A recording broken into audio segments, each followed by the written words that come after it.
sommes à l'US Motor Show à Montlhéry avec Paris Interceptor. Pouvez-vous présenter? Bonjour, je m'appelle Alexandre, je suis président de l'association. Et bonjour, je m'appelle Rémi et je suis vice-président de l'association Paris Interceptor. Et comment vous avez eu l'idée de créer l'association? Donc nous on est deux frères, passionnés de voitures de police américaine. J'ai acheté la mienne il y a 7 ans maintenant, 7 ans déjà. À la base c'était pour la passion, bon ça l'est toujours hein, pour la passion. Et du coup on a créé une association, mon frère m'a rejoint dans l'aventure avec sa voiture, sa Dodge Charger qui est juste là. Et du coup nous on est une association dans laquelle on achète des vraies voitures de police aux États-Unis, on les fait venir en France. Il y a tout un travail de restauration, d'homologation, de réparation, de restauration. Et après tout ça c'est des aventures qu'on partage sur nos réseaux par Interceptor. Et après on propose les voitures à la location pour le cinéma, anniversaire, mariage, pour faire vivre notre association. Et les voitures sont revendues ou uniquement pour le cinéma? Non, on les garde dans l'association, mais on les utilise pour des projets cinématographiques, culturels, tout ce qui est événementiel. Et c'est toute la police américaine des États-Unis ou il y a un département bien précis? Nous on est focalisé sur la police de Los Angeles. On a 4 véhicules, on a 2 Crown Victoria, un Ford Explorer et une Dodge Charger qui sont floqués à la couleur de police de Los Angeles. Et vous pouvez me parler de cette fameuse voiture Interceptor? Pourquoi Interceptor? Alors les Ford, les voitures de marque Ford sont spécialement préparées par la marque pour la police. Et la marque Ford appelle ces voitures Interceptor. Pour Dodge, c'est poursuite. Dodge fabrique les voitures spécialement pour la police américaine et donne cette appellation poursuite pour différencier des autres modèles. Que ce soit Ford ou que ce soit Dodge, il y a à peu près les mêmes spécificités. On a le sol de la voiture qui est en plastique pour éviter les déchirures et que ce soit plus facile à nettoyer. On a tout ce qui est frein amortisseur renforcé. Pour les Crown Victoria, on a le calibrage moteur qui est modifié. On a 30 chevaux de plus que le modèle civil. Enfin voilà, on a tout ce package. On a frein amortisseur renforcé, je l'ai déjà dit. On a tout ce package heavy duty, c'est ce qu'ils appellent donc tout ce qui est à usage intensif pour les forces de l'ordre.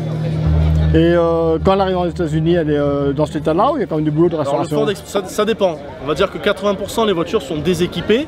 Le Ford Explorer, on l'a acheté, il était déjà tout équipé.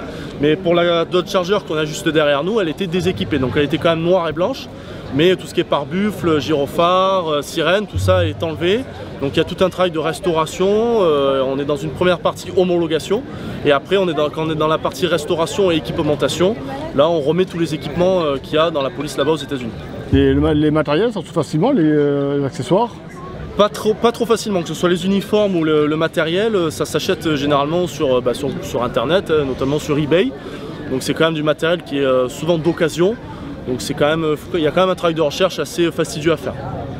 Et au niveau de l'intérieur, il y a quoi? C'est vu qu'il y a un ordinateur? À l'intérieur, on a remis les équipements qu'ils utilisent là-bas. Donc bon, évidemment le traditionnel gyrophare et sirène. Après vous avez tout ce qui est additionnel, donc les projecteurs de recherche, les projecteurs qui sont sur les portes. On a tout ce qui est ordinateur, donc là-bas les policiers utilisent des ordinateurs pour pouvoir consulter les différents fichiers de police. On a également dans la Crown Victoria des armes factices qui sont entre les sièges mais qui sont disposées sur un véritable râtelier, donc râtelier qui sécurise les armes, on peut pas les prendre. Donc ça c'est des équipements qui sont dans nos voitures. Et il y a moyen de voir le moteur, de nous en parler? Bien sûr. Rémi, je te laisse aller ouvrir le maintenant le moteur. Allez, c'est parti. Donc la Dodge Charger est un 5,7 litres V8 de 375 chevaux, c'est la voiture de police américaine la plus puissante qu'ils puissent avoir là-bas. Je parle de manière conventionnelle et je ne parle pas des petits de temps en temps shérifs du coin qui peuvent avoir une voiture un petit peu de genre Corvette ou quelque chose un petit peu plus poussé. Mais de manière conventionnelle, c'est la voiture de police la plus puissante qu'ils aient là-bas. C'est des moteurs assez fragiles qui ne supportent pas très bien les longues sessions de ralenti. Donc généralement les policiers américains utilisent plutôt des V6 pour les chargeurs. En gros il faut rouler à pleine charge avec ces voitures là. Voilà, comme le indique son prénom, il faut rouler en pleine charge, c'est préférable. Sur ce moteur là on a dû refaire l'arbre à câble, on a dû changer l'arbre à câble parce que cette voiture a 14 000 heures d'utilisation, dont 9 000 à l'arrêt, ce qui représente environ 1 an et demi d'utilisation de la voiture à l'arrêt. Donc quand on a utilisé la voiture, quand on a reçu la voiture, il y avait pas mal de problèmes au niveau du ralenti et de l'accélération, donc on a dû refaire l'arbre à câble. Donc bon, ça c'est les petites anecdotes à savoir sur les 5,7 litres V8. Et sinon, vous êtes en contact avec la police de Los Angeles?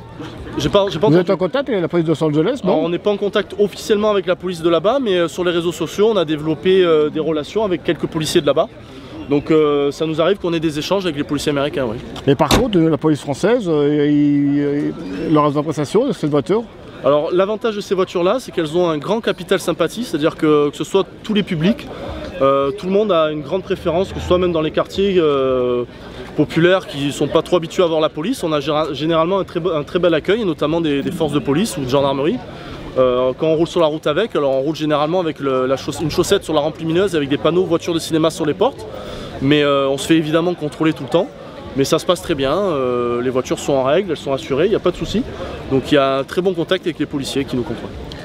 Parce que j'ai vu sur les réseaux sociaux, il y a pas mal qui se prennent en photo avec la voiture. Ouais, ça c'est très souvent qu'on se fasse prendre en photo sur la route avec ou qu'on se fasse filmer. D'ailleurs c'est quand même quelque chose qui est, on va dire, disons que quand on roule avec ces voitures-là, c'est pas de tout repos. Parce qu'on est souvent pris en photo sur la route et les gens utilisent leur téléphone en roulant. C'est des petites anecdotes qu'on explique parce que les gens ne réalisent pas trop, mais quand on est au volant de ces voitures-là, il y a un grand plaisir, mais il y a aussi quand même pas mal d'inquiétude et on va dire, de méfiance parce que les gens vous prennent en photo, on a des gens qui courent, on a des gens qui nous bloquent pour nous prendre en photo sur la route. Donc il faut quand même rester vigilant. Et l'actualité pour 2023 de Paris Interceptor Nous cette année on continue de croître sur les réseaux sociaux, on a plusieurs centaines de milliers d'abonnés quand on comptabilise à peu près tous les réseaux, que ce soit TikTok, Instagram, Facebook, tout ça. Donc on est très content, on continue de croître, donc on va faire de plus en plus de vidéos. Et de partager notre passion à travers pas mal d'événements. L'année dernière, on a eu la grande chance d'exposer nos véhicules au Mondial de l'automobile. Donc on a pu partager notre quotidien avec nos voitures, avec des milliers de personnes, donc on est très contents. Et on peut vous retrouver sur internet Vous pouvez nous suivre donc en tapant Paris Interceptor sur Google. Vous avez notre site internet qui regroupe tous nos réseaux sociaux, Instagram, Facebook, Snapchat, TikTok et YouTube. On vous remercie à tous les deux. Merci beaucoup.